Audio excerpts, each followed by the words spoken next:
Hello everyone.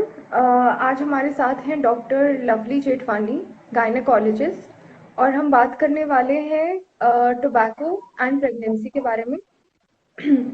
So shall we start ma'am? Yeah. First of all, I would like to thank EquiSS Foundation to choose such a nice topic to discuss on. क्योंकि recently अभी जैसे कि 31st मई को no tobacco day आ रहा है and we are running lots of programs and it's good to initiate people beforehand. अभी एक हफ्ता पहले से ही हम लोग जनता को जागरूक करने में हम जुट गए। तो I congratulate and I thank EquiSS foundation and let's start. Yes ma'am. Ma'am, सबसे पहले आपको क्या लगता है मैम कि ये टोबैको एंड प्रेगनेंसी ये कितनी बड़ी समस्या है? एंड आपका एक्सपीरियंस कैसा रहा है पेशेंट्स के साथ इस परेशानी को लेकर? जैसा कि अब रूटीनली देखा गया कि हमारा डेवलपिंग कंट्री जैसे हमारा और वेस्टर्न में भी आप देखेंगे कि टोबैको रिसेंटली अपकमिंग डेज में अल्कोहल के बाद टोबैको ही सबसे मोस्ट कॉमनली यूज्ड ड्रग है। Whether you smoke, whether you chew it. बहुत सारे पेशेंट आते हैं फर्स्ट ट्राइमेस्टर में ही बोलते हैं मैडम जी दौरा हो रहा था, खाना नहीं अच्छा लग रहा था, क्योंकि फर्स्ट ट्राइमेस्टर में जनरली लेडीज को वॉमिटिंग जैसा नॉजिया जैसा होता है। तो उनको किसी पड़ोसी ने सजेस्ट कर दिया कि आपको जी दौरा हो रहा है तो थोड़ा सा गुटखा मुंह में डाल दो। Then this is how they get into this tobacco chewing addiction। तो उनको लगता है कि इससे आराम मिला, उससे हमको अच्छा लगने लगा और धीरे धीरे उनकी डोज थोड़ी थोड़ी डोज करके वो और बढ़ाते गए, उनको और अच्छा लगता गया, वो उनकी एडिक्शन बन गया और वो उनको ऐसा लगता है कि हमारे पिछली प्रेगनेंसी में हमको कोई प्रॉब्लम नहीं हुई। So this is how they continue this addiction. But we need to cut it down, क्योंकि हमें पता है कि इसके बहुत सारे नुकसान है, न केवल माँ और बच्चे को बल्कि माँ के अंदर ये एडिक्शन होने से फ्यूचर जनरेशन में भी इस एडिक्शन का प्रोपोगेट होना हमारे लिए सभी के लिए नुकसानदायक हो सकता है। Yes ma'am. मैम, जैसा आप जानते हैं कि आजकल टीनेजर्स में टोबैको कंजम्पशन काफ़ी ज़्यादा बढ़ गया है। सो या अकॉर्डिंग टू यू, आपको क्या लगता है कि इतना यूथ में और टीनेजर्स में टोबैको कंजम्पशन से जो लड़कियां हैं, लेडीज हैं, उनमें आगे जाकर क्या फर्क पड़ सकता है? या एक्चुअली ये start with the early early teenager life और एडोलेसेंस में, जब लोग कूल होने की कोशिश करते हैं, हम लोग कॉलेज में, और जब वहीं से स्टार्ट होता है फैशन किसी चीज का भी, तो they feel it a cool thing. But rather it is nowadays it is not to smoke is cooler than smoking. अगर आपको पता चल गया कि इससे क्या नुकसान हो सकते हैं, और ये सब ये फिल्मी मीडिया, सोशल मीडिया से ये लोग कैच करते हैं, और this age is very fun loving age, तो वो लोग इस चीज को जल्दी अडेप्ट कर लेते हैं। बट दे डोंट नो कि इससे बहुत सारी नुकसान हो सकते हैं। अभी टीनेजर्स को तो प्रेग्नेंट होना नहीं है, but eventually they get into the problem of respiratory diseases. उनकी बॉडी में ओरल म्यूकोजा से लेकर कान नाक गले की बीमारियों से लेकर पूरे सिस्टम में धीरे धीरे टोबैको घुलने लगता है, और later on after the years of exposure they can catch any kind of cancer including oral cancer, lung cancer, body के इवन सर्वाइकल यूट्रस कैंसर में भी रिस्क फैक्टर की तरह स्मोकिंग काम करता है। ओके और मैम। इवन टीनेजर्स में सबसे इम्पोर्टेंट बात यह है कि जब वो कंसीव करने की कोशिश करते हैं, तो अभी रिसेंटली मैंने एक कपल देखा जो अपनी टीनेजर गर्ल को मेरे पास लेके आए, स्पेशली इसीलिए कि मैडम ये स्मोक करती है। So we feel very shy कि बच्चों को बोलते हैं तो वो लोग खाना बंद कर देते हैं गुस्से में आके। तो स्मोकिंग से क्या नुकसान हो सकता है, आप प्लीज इनको बताएं। तो मैंने उनको बोला, अ, छोटी सी गर्ल थी, स्कूल गोइंग, ट्वेल्थ क्लियर किया था उसने just, but she was saying don't, मतलब वो उनको इतना गुस्सा आने लगता है, दे कैच सो मच एंगर कि मुझे मना क्यों किया स्मोकिंग से। सो उनको बताना पड़ता है कि बेटा आगे जाके आपके अंडे, ओवरिन रिजर्व, एग रिजर्व जो है कम हो जाएंगे, आप कंसीव नहीं कर पाएंगे, आपको आगे जाके इनफर्टिलिटी इश्यूज हो जाएंगे, और प्रेगनेंसी में भी अगर ये एडिक्शन कंटिन्यू रहा तो मदर और बेबी दोनों को नुकसान हो सकता है। और लेटर एजेस में आपने जैसे बताया बहुत सारी बीमारियां हो सकती हैं including cancer. Okay ma'am. Ma'am, अगर जो मदर होती है वो अपने फर्स्ट ट्राइमेस्टर में ही स्मोकिंग करे, टोबैको कंजम्पशन करे, तो उसका क्या इफेक्ट हो सकता है on the foetus and on the mother as well? देखिए प्रेगनेंसी में अगर कोई लेडी अगर टोबैको ले रही है, चाहे वो च्यू कर रही है, चाहे वो स्मोक कर रही है, तो स्मोकिंग में तो बहुत सारी स्मोक टॉक्सिक ड्रग्स जैसे कि कार्बन मोनोऑक्साइड है, और उसमें सिगरेट में बहुत सारे प्रिजर्वेटिव ऐड होते हैं उसको सेफ रखने के लिए, including that those toxic chemicals, nicotine, ये सब अंदर जाता है टोबैको का जो निकोटिन है।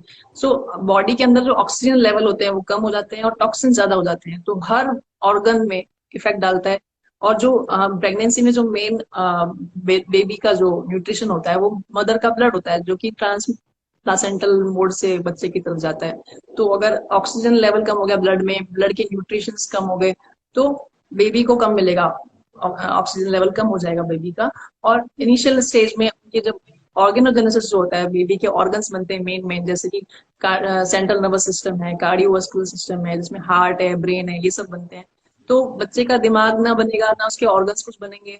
और लेटर एज में आपको थोड़े थोड़े दिनों में जब हम एनामली स्कैन करवाते हैं तो आपको पता चलता है कि इन लेडीज के बच्चों में कुछ जन्मजात विकृतियां होती हैं, कंजेनिटल एनोमलीज होती हैं, जैसे कि तालू कटा हुआ होना, क्लेफ्ट लिप, क्लेफ्ट पैलेट, जैसे कि हर्निया होना, या फिर हार्ट में कोई डिफेक्ट होना, कोई एक चैम्बर में कुछ छेद होना, ऐसे ब्रेन का डेवलपमेंट ना होना। तो ये सब चीजें फर्स्ट ट्राइमेस्टर में डेवलप हो जाती हैं। और अगर फर्स्ट ट्राइमेस्टर के बाद भी वो लेती रही तो सेकंड थर्ड ट्राइमेस्टर में बेबी का ग्रोथ ना होना, लो बर्थ वेट पैदा होना, या पेट में ही खत्म हो जाना, इंट्रायूटाइन ग्रोथ रेस्ट्रिक्शन होना, बच्चे की प्रॉपर ग्रोथ नहीं होती, प्री टर्म लेबर हो जाता है। कई बार ऐसा हो जाता है कि प्लासेंटा जो होती है, मदर की प्लासेंटा, वो अपने आप में इतनी फैल जाती है, इतनी बड़ी हो जाती है कि वो लोअर पार्ट ऑफ यूट्रस को कवर कर लेती है, जिसको प्लासेंटा प्रीविया बोलते हैं, जिसके कारण से बच्चा डिलीवर होने से पहले ही माँ को ब्लीडिंग हो जाती है, माँ का सिजेरियन करना पड़ता है, मदर को ऑपरेट करना पड़ता है। तो इतनी सारी प्रॉब्लम्स हो सकती हैं। कई बार प्लासेंटा अपनी जगह से सेपरेट हो सकता है, इसको प्लासेंटा अब्रप्शन बोलते हैं। मदर को ब्लीडिंग हो गई, बच्चा पेट भी खत्म हो गया, और this causes lot of dangers to mother and baby both.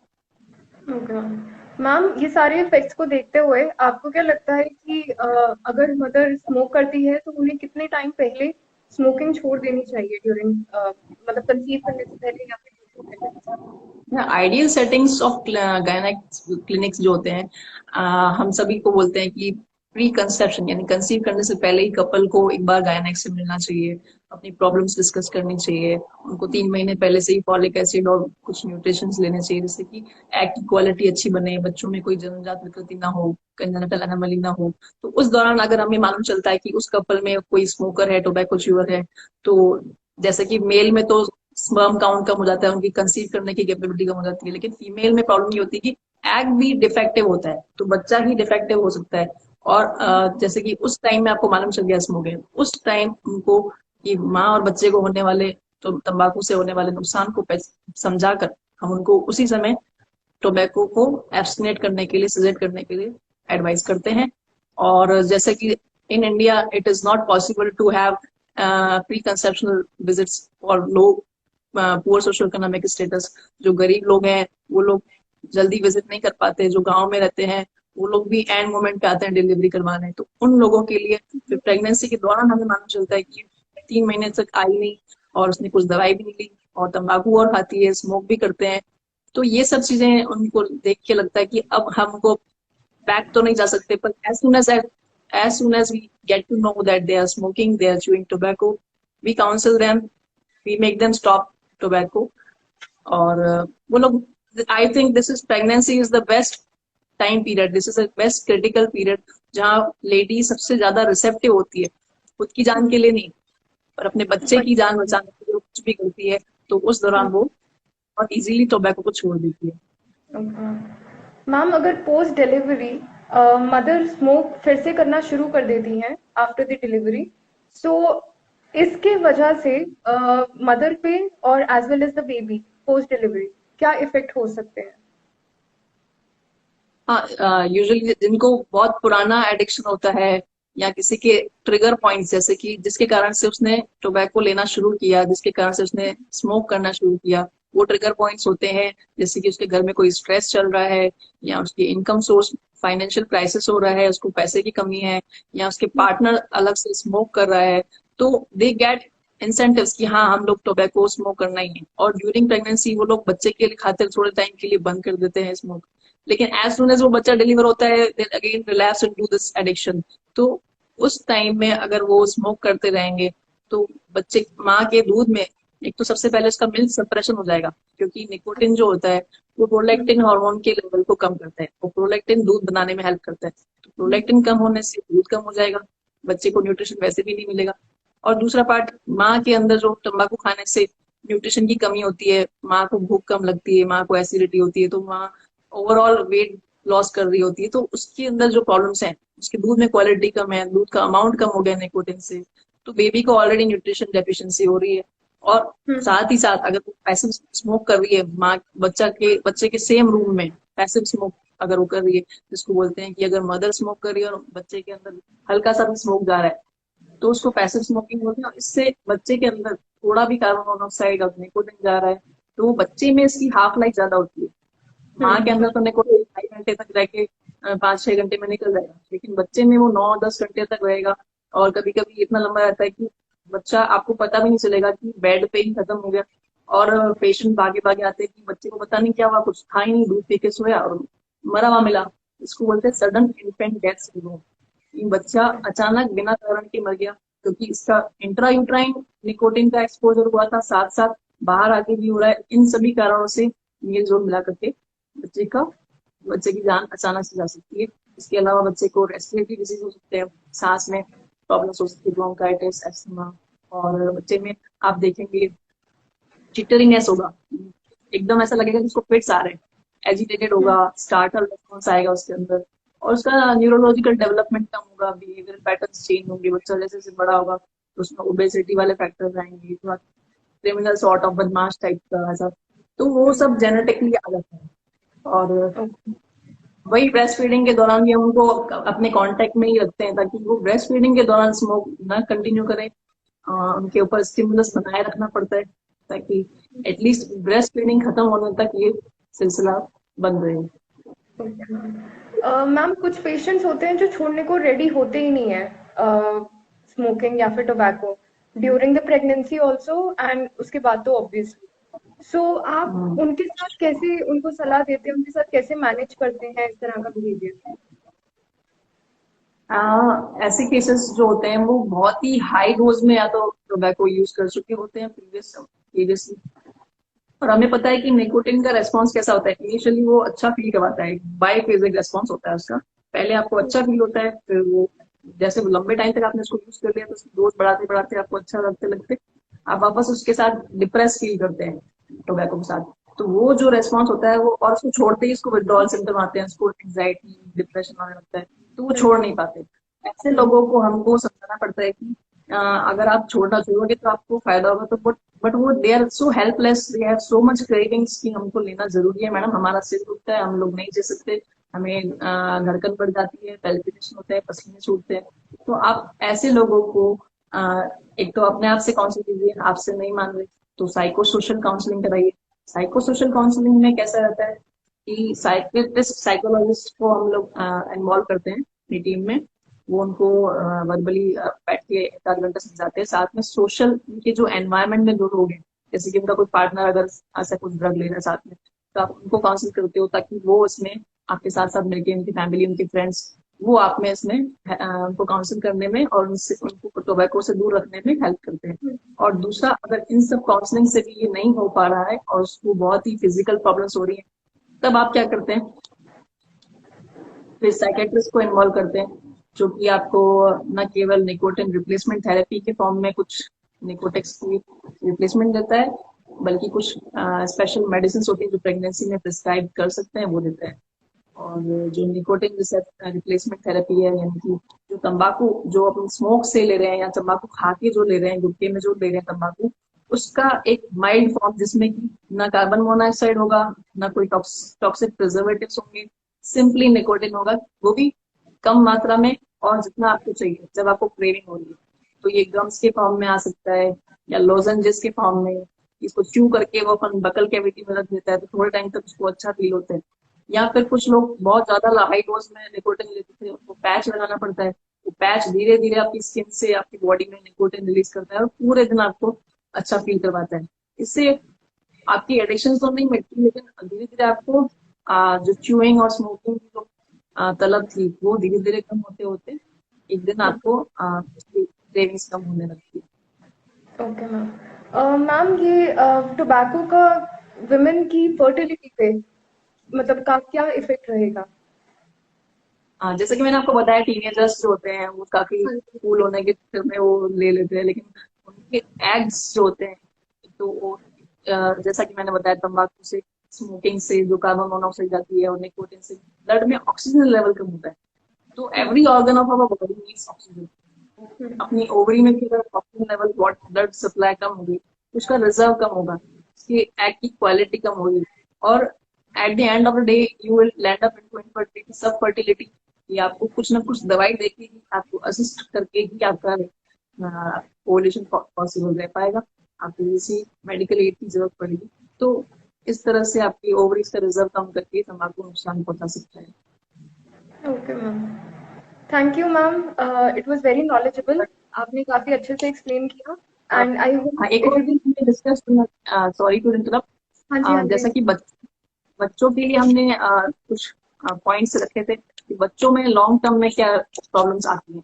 तो बच्चों के ओके मैम। अंदर लॉन्ग टर्म में आपको पता चलेगा कि जिन मदर्स ने बहुत लंबे टाइम तक निकोटिन तंबाकू किसी भी फॉर्म में यूज किया है, उससे आपके ब्रेन से उस बेबी के अंदर भी निकोटिन आएगा ट्रांसप्लासेंटल रूट से। तो बच्चे के अंदर भी ब्रेन के अंदर ऐसे रिसेप्टर होंगे जो कि निकोटिन को जल्दी एक्सेप्ट करेंगे, और वो अच्छा। बच्चे पैदा होने के बाद आप देखेंगे तो जनरेशन में आता है। जैसे पेरेंट्स अगर निकोटिन लेते हैं तो उनकी जनरेशन में भी खास करके लेडीज में, मतलब गर्ल्स में देखा गया कि ये यूएस की स्टडीज है जिसमें कि अगर पेरेंट्स स्मोक करते हैं उनके बेबीज में भी ब्रेन में निकोटिन रिसेप्टर्स होते हैं वो अपग्रेड हो जाते हैं, उनको निकोटिन अच्छा लगने लगता है, और इस तरह से वो जनरेशन में ट्रांसमिट हो जाता है। तो इसलिए बेबीज में लॉन्ग टर्म में ये हो जाता है कि वो न्यूरो बिहेवियरल पैटर्न्स खराब हो जाते हैं, और साथ ही स्मोक वगैरह से उनके जो मैंने बताया कन्वर्जन एनोमलीज प्रॉब्लम्स, उनकी और रेस्पिरेटरी डिजीजेस, और लॉन्ग टर्म में अगर लेते रहे तो कैंसर में भी लैंड अप कर सकते हैं। Doctor ma'am. Harshal, I think कुछ क्वेश्चंस पूछ रहे हैं यस ऑडियंस मैम। आपसे। मैं आपसे वही पूछने वाली थी कि एक क्वेश्चन है कि रूरल एरियाज में टोबैको कंजम्पशन ज्यादा रहा है कंपैरेटिव टू अर्बन एरियाज। तो tobacco cessation during pregnancy rural areas में तो उसका क्या इफेक्ट रहेगा टोबैको सेसेशन का ड्यूरिंग प्रेगनेंसी वुमेन के अंदर इन द रूरल एरियाज? देखिए, रूरल एरियाज में प्रॉब्लम ये है कि they are not aware what they are doing. जैसे कि मैंने यस। बताया कि गांव की लेडीज डॉक्टर से पूछने के बावजूद आप घर जाके अपने पड़ोसी की ज्यादा सुनते हैं कि हमारे पड़ोस में उसने तो खाया तंबाकू, उसके तो बच्चे को कुछ नहीं हुआ, और उससे मेरे को पहले जो मैंने बताया पहले 2-3 महीने होते हैं प्रेगनेंसी, जो नॉजिया वॉमिटिंग अच्छा फील होने लगता है, नॉजिया वॉमिटिंग कम हो जाता है तंबाकू से। तो उस कारण से आप उनको कंट्रोल में लाना बहुत मुश्किल होता है। ऊपर से वो एजुकेटेड नहीं होते तो they don't understand the things, scientific evidence based उनको हम बताते हैं, वो उनको अंडरस्टैंड करना बहुत मुश्किल है। तो उनके लिए एक अलग से, जैसे कि जो प्राइमरी हेल्थ केयर वर्कर्स हैं उस एरिया के, जैसे कि आंगनबाड़ी, आशा वर्कर है, इनको इस प्रोग्राम में इन्वॉल्व करते हैं एनआरएचएम वगैरह में। तो वो लोग जा जाके जागरूक करते हैं, because they are the only people, they pull out the people out of their home, और हमें आके वो सीएससी पे या किसी सिटी तक वो लेके आते हैं। और आजकल तो पीआरओ का सिस्टम है, तो वो लोग गांव से लेडीज को पकड़ के और उनके बच्चों को पकड़ के हमारे पास आता है कि इसका बच्चा ऐसा हो गया है, इसमें कोई डिफेक्ट है या क्या। तो उस समय हम डायग्नोज करते हैं कि ये लोग पहली बार ही हमारे पास 5वें महीने में लैंड कर रहे हैं, और बच्चे में इतनी सारी एनिमलीज होगी। तो बैक रिट्रोस्पेक्टिव हिस्ट्री में मालूम चलता है कि वो लोग ऑलरेडी इतना तंबाकू खाते हैं और छोड़ने को रेडी नहीं होते। इस केस में इजीली ज्यादा साइकेट्रिक काउंसलिंग करना करके उनको सीधे निकोटिन रिप्लेसमेंट थेरेपी देना आसान रहता है, और वो भी धीरे धीरे टेपरिंग करते हुए बंद कर देना जरूरी होता ओके है। मैम। मैम मेल फर्टिलिटी पे क्या इफेक्ट हो सकता है टोबैको का अगर देखा जाए तो? इनफर्टिलिटी, जैसा कि ना मैंने बताया आपको, स्मोक करने से कार्बन मोनोऑक्साइड प्रोड्यूस होता है, और हम्म। पूरी बॉडी, पूरे ब्लड में निकोटिन और कार्बन मोनोऑक्साइड और बहुत सारी टॉक्सिक गैसेज होती है। तो स्पर्म को सबसे ज्यादा वाइटल जो होते हैं, इतनी ज्यादा मोटिलिटी चाहिए होती है उनको, और साथ में कुछ रिएक्टिव ऑक्सीजन स्पीसीज इसमें डेवलप होती हैं स्मोक करने से। तो अगर वो ज्यादा हो गया तो स्पर्म की मोटिलिटी कम हो जाएगी, स्पर्म का काउंट कम हो जाएगा, ये मेरा पर्सनल एक्सपीरियंस है कि मेरे जो भी पेशेंट में जिनका आईयूआई करती हूँ, आई हैव सीन दैट जो स्मोक नहीं करते और जो स्मोक करते हैं उनके आईयूआई की सीमेन प्रिपरेशन के दौरान देखा गया कि जो स्मोक करते हैं उनके स्पर्म काउंट्स कम होते हैं, उनके स्पर्म होते भी हैं बहुत सारे तो मरे हुए मिलते हैं, और मोडिटी है स्पर्म के लिए, फर्टिलाइज होने के लिए। सो मेल की फर्टिलिटी भी स्मोक से बहुत ही एडवर्सली इफेक्ट होती है। Okay ma'am. So like we all should get together to make people around us aware। जिन्होंने भी ये सेशन सुना है वो अपने आसपास के लोगों को भी अवेयर करे कि न केवल ये सिर्फ फर्टिलिटी या बच्चे के लिए बल्कि लाइफ लॉन्ग बहुत सारी प्रॉब्लम्स को क्रिएट करता है। तो हमें टोबैको से एक दूसरे को बचाना है और सोशल मीडिया, टीवी और इनसे तो बचना ही चाहिए। हमारी गवर्नमेंट ने तो बहुत सारे प्रोग्राम्स ऑलरेडी अवेलेबल करवाई रखे हैं। जैसे आप देखेंगे टोबैको के पाउच पे भी लिखा होता है कि tobacco is injurious to health, फिर भी वो लोग पी रहे होते हैं। मैम एक और क्वेश्चन है, मैम मदर के स्मोकिंग से बेबी में कौन सी कंजेनाइटल डिसऑर्डर्स हो सकते हैं? ओके, बच्चे में सबसे पहले हम स्टार्ट करेंगे सेंट्रल नर्वस सिस्टम, जो ब्रेन डेवलप होता है तो ब्रेन के अंदर प्रॉब्लम्स होंगी। तो बच्चा पैदा होते ही या फिट्स कन्वल्जस आएंगे, उसको ब्रेन प्रॉपर डेवलप नहीं होगा। खास करके ऑडिटरी वाला जो पार्ट है, सुनने की, जो दिमाग लगाने के लिए, बच्चा पैदा होते ही एडीएचडी बहुत ज्यादा एक्सेसिव उसमें एक्टिविटीज होंगी और अटेंशन डेफिसिट होगा, वो किसी चीज पे फोकस नहीं कर पाएगा बच्चा। और जैसे जैसे वो बड़ा होगा क्रिमिनल टाइप का होगा, उसमें स्मोक करने की उसमें भी क्रेविंग्स होंगी। और जैसे नीचे उतरे तो आईज में भी इनको देखा गया कि आईज डिफेक्टिव हो रही है, क्लेफ्ट पैलेट होता है। आगे जाएंगे तो रेस्पिरेटरी सिस्टम में लंग्स पोअरली डेवलप्ड होते हैं, उनको रेस्पिरेटरी इन्फेक्शन बहुत जल्दी लगते हैं। और देखोगे तो पेट के अंदर आंतों में भी हर्निया होता है, आंतों में कुछ पार्ट नहीं बना होगा, या मस्कुलर डिफेक्ट्स, मस्कुलोस्केलेटल डिफेक्ट्स होंगे, कोई लिम्ब आधा अधूरा बना है, या कोई कुछ उंगलियां ज्यादा हैं, उंगलियां कम बनी, इस तरह के, या हार्ट के अंदर कुछ छेद है। इस तरह के जो डिफेक्ट्स हैं वो टोबैको के, मदर की टोबैको सेवन से बच्चों में देखे गए। Okay ma'am. मैम उसके साथ साथ अल्कोहल कंजम्पशन से भी इफेक्ट देखे जाते हैं ऐसे?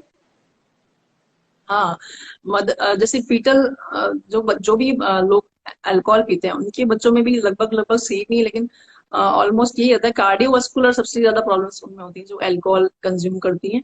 और सबसे इम्पोर्टेंट चीज, टोबैको और अल्कोहल से सेम चीज हो रही है कि मदर के प्लासेंटा के थ्रू वो बच्चों में जा रहा है, और बच्चा दिमागी रूप से एक तो कम एक्टिव रहता है, और उसकी आगे जाके जब पैदा होता है तो उसके माइलस्टोन्स भी अच्छे से डेवलप नहीं होते, इसकी डेवलपमेंट अच्छा नहीं होता, वो दिमागी रूप से भी इतना एक्टिव नहीं रहता। उसके जो वाइटल होते हैं, जो जैसे भी पैदा होता है तो उसके बाद जो ग्रोथ होना चाहिए एक एज के हिसाब से, वो नहीं हो पाता। और ये जो रेस्पिरेटरी डिजीज है, या कोई भी एक पार्ट है कार्डियोवास्कुलर, ये एक पार्ट नहीं बनेगा उसके अंदर, तो लाइफ लॉन्ग वो सरवाइव नहीं कर पाता, और किसी न किसी फॉर्म में या तो बच्चेदानी के अंदर ही वो डेथ पाया जाएगा, या पैदा होने के बाद प्रीटर्म लेबर, ऐसा इस तरह से 2-4 दिन रह के फिर डेथ हो जाती है इस तरह के बच्चों की। Okay ma'am. मैम आपको किसी तरह का सजेशंस हमारे लिसनर्स के लिए? बस यही सजेशन है कि टीन एज से ही हम इसको, क्योंकि हम लोग को पता है कि सबसे ट्रेंड जो आ रहा है वो अर्ली एज में आ रहा है। चाहे लड़कियां भी आजकल स्टार्ट हो गई, पहले तो लड़के करते थे। स्मोकिंग बहुत कॉमन सा हो गया। So there is nothing to जज अबाउट एनीबडी। हाँ, अगर आप किसी फन के लिए कर रहे हैं, किसी पब में जा रहे हैं कभी कभार, तो I think it's okay, but future में आगे जाके आप अपने जनरेशन को क्या मैसेज दे रहे हैं, we need to think ourselves. Now we need to curb this root cause at the root level only। जैसे कि जहाँ पे ये शुरुआत हो रही है वहीं पे हम इसको कट करेंगे।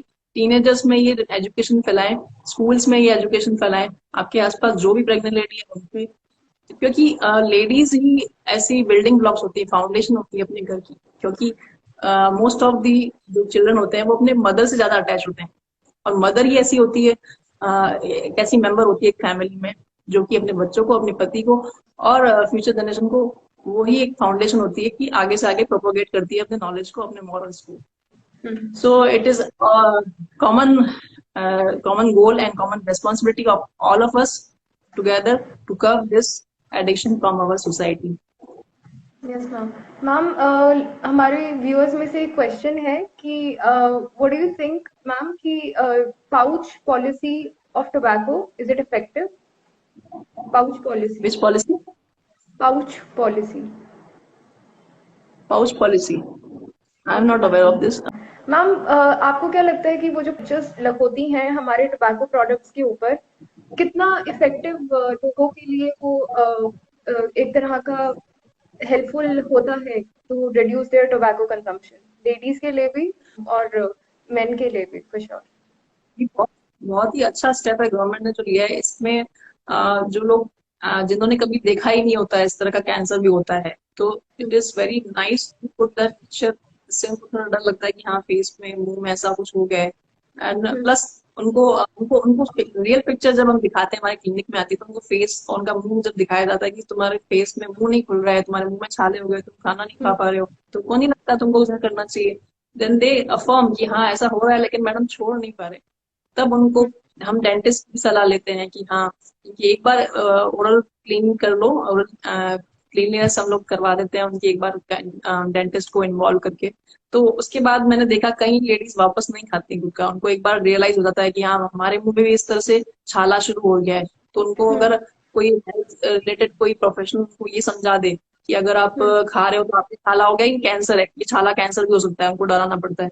तो ये डराना भी इम्पोर्टेंट हो गया है आजकल। और कुछ कुछ जगहों पे पॉजिटिव इंसेंटिव दिए जाते हैं, अगर आप गुटखा नहीं खाओगे तो आपको, जैसे किसी के लिए गरीब गरीब लोग हैं, वो खाना भूख लगती है, खाना नहीं है तो गुटखे से भूख मार लेते हैं, तो उनके लिए हम लोग गवर्नमेंट पॉलिसीज जो राशन है वो उनको वो पॉजिटिवली पॉजिटिवली अवेलेबल करवाइए। या फिर कोई एनजीओ आसपास फाउंडेशन है जो गरीब लोगों को खाना अवेलेबल कराती है, आप उनको वो एड्रेस दीजिए कि आप अपना खाना न्यूट्रिशन अच्छे से लो और don't depend on tobacco to curb your this financial crisis, या स्ट्रेस को मिटाने के लिए इस तरह की सलाह, इस तरह का बिल्कुल। सहारा मिले लोगों को। तो ओके वो लोग मैम। काफी समझदार होते हैं इस मामले में। Okay ma'am. Ma'am, it was very informative. थोड़ी और सलाह अगर आप हमारे लिसनर्स को देना चाहती हैं, कोई और सलाह? है लेकिन सिर्फ प्रेगनेंसी से आउट ऑफ द ब्लू हम जाए, प्रेगनेंसी से आउटसाइड तो हमारे पास बहुत सारे ऑप्शन है। जैसे कि male male is the main, जो हमारे एडिक्शंस किसी भी तरह के अल्कोहल और सिगरेट है, स्मोक है, ये मेल डोमिनेंट सोसाइटी अपनी इंडिया में, तो वहां से आना शुरू हुआ था। तो अगर वो लोग ही इस चीज में, अगर पूरी फैमिली को लेके अगर वो लोग भी अपने पार्टनर्स को अलाउ नहीं करेंगे और वो छोड़ देंगे तो अपनी वाइफ को भी छुड़वा पाएंगे। इस तरह से अगर वो साथ में अगर कॉपरेट करते हैं फैमिली मेंबर्स तो भी अच्छा होता है। कुछ लोग डोमेस्टिक वायलेंस के कारण से फीमेल्स खाती हैं गुटखा, तो उसमें डोमेस्टिक वायलेंस में भी उनकी पार्टनर्स अगर उनको हेल्प करें तो ये चीज टाइमली दब सकती है, उसको आगे बढ़ने नहीं देगी। और आगे जाके इसके कैंसर वैंसर के जो इफेक्ट आते हैं वो सिर्फ पेशेंट पे नहीं होता, पूरी फैमिली पे उसके बैड इफेक्ट्स पड़ जाते हैं। तो we need to just counsel them, और इसके लिए हमारा टीम वर्क होता है, ना ना केवल गायनेक, पीडियाट्रिशियन, डेंटिस्ट आपकी ओरल हाइजीन को लेकर, और साइकेट्रिस्ट, साइकोलॉजिस्ट, और अपनी social media team like you, like all other NGO foundations, they are all like team, ताकि हम लोग मिलके ये सब टोबैको को अपनी सोसाइटी से मिनिमाइज करके खत्म कर सकते हैं। इट्स लाइक और ये सारी चीज आ कहां से रही है, अगर हम देखा जाए तो टोबैको की जो इंडस्ट्रीज है ये आपको बहुत ज्यादा हमें अपनी गवर्नमेंट को टैक्स पे कर रही है, तो उस तरह से आप देखेंगे तो ये कहीं ना कहीं से इसको भी पुश मिल रहा है, टोबैको को प्रोपागेट किया जा रहा है।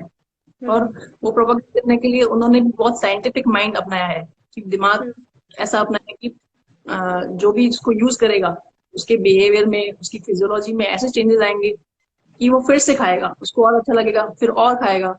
तो ये अच्छा लगने वाला पैटर्न है, उसको जिसने साइंटिफिकली समझ लिया वो ही इसको तोड़ पाएगा, नहीं तो जो अनएजुकेटेड सोसाइटी का पार्ट है वो उसको तोड़ नहीं पाएगा। तो we need to take all the help of all the team members to curb this out. Yes ma'am. Ma'am, एक और क्वेश्चन है कि निकोटीन रिप्लेसमेंट थेरेपी यूज कर सकती हैं pregnant ladies during their pregnancies?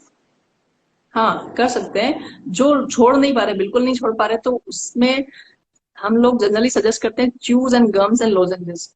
Patch जो होता है वो कंटिन्यू रिलीज करता है, लंबा टाइम तक रिलीज करता है, इसलिए वो हम अवॉइड करते हैं। और जितना हो सकता है हम उनको काउंसलिंग से करते हैं, सजेस्ट करते हैं काउंसलिंग से ही वो छोड़ दें। काउंसलिंग से वो नहीं मान पाती तो हम उनको निकोटिन रिप्लेसमेंट में च्यूज निकोटेक्स गम, निकोटिस च्यूज जो है वो उनको सजेस्ट करते हैं।